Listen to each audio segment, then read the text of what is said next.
दो एक धी बच्ची। सलामकुम जी, मेरे नाम मियाँ खां है, एक बच्ची है, एक बच्चा है, तो मकान किराए पे।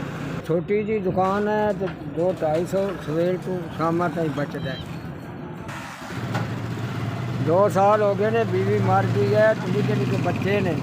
इसके डंट होया तो लत्त टुट गई राड पे।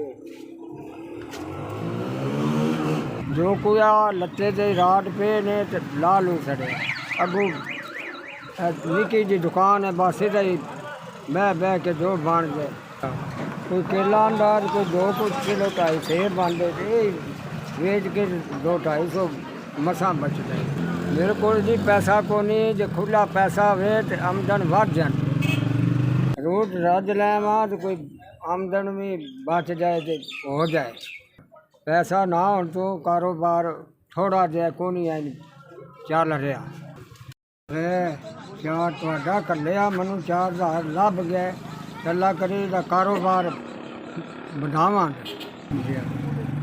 ये जो अल्लाह ताला तुहानू जिंदगी दे तो कबूल पाए, तो ये बाले बाले रंग लाए।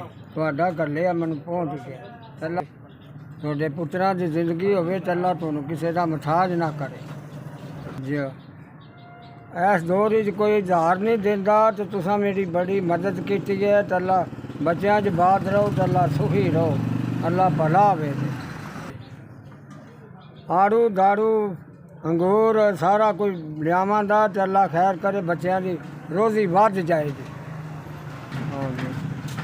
जिंदगी हो थोड़ी, पल्ला मथाज ना जे करे, तो अल्लाह खेडा पे खेडो, मेरी तो यही दुआ है।